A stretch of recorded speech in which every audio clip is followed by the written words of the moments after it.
நம்முடைய தலைவர் மீண்டும் மீண்டும் சொல்றார், இந்த சட்டமன்ற தேர்தல் டெல்லி அணி வர்சஸ் தமிழ்நாடு அணி. டெல்லி அணியா தமிழ்நாடு அணியா ஜெயிக்க போகுது யாரு? தமிழ்நாடு அணி. நாம ஜெயிச்சு காட்டணும், டெல்லி அணியை வீழ்த்தணும்.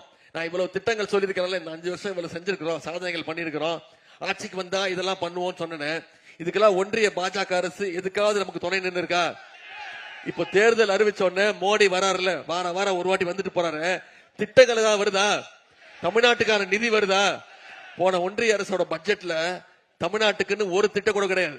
தமிழ்நாடுங்கிற பேரே பட்ஜெட்ல கிடையாது. இப்படி தமிழ்நாடை தொடர்ந்து புறக்கணிக்கக்கூடிய ஒன்றிய பாஜகவை, சங்கி கூட்டத்தை நாம புறக்கணிக்கணுமா வேணாமா? அதற்கான தேர்தல் தான் வர சட்டமன்ற தேர்தல். போட்டோலே இருங்க, நானே மறந்துட்டாலும் நீங்க மறக்க மாட்டேங்கிறீங்க. கீழே ஒருத்தர் படுத்திருக்காரு, கார்பெட் நினைச்சுக்காதீங்க.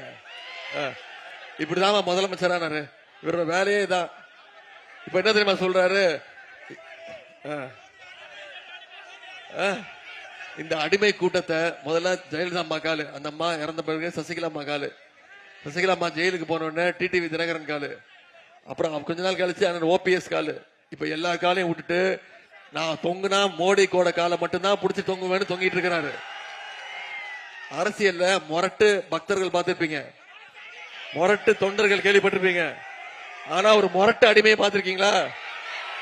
அப்பேற்பட்டவர் நம்பர் 1 மோடியுடைய மொரட்டு அடிமைதான் திரு எடப்பாடி பழனிசாமி அவர்கள். இந்த அடிமை கூட்டத்தை தமிழ்நாட்டில இருந்து விரட்டி அடிக்கணும். அதுக்கு வர்ற சட்டமன்ற தேர்தல் நமக்கு கிடைச்சிருக்கக்கூடிய ஒரு சரியான வாய்ப்பு.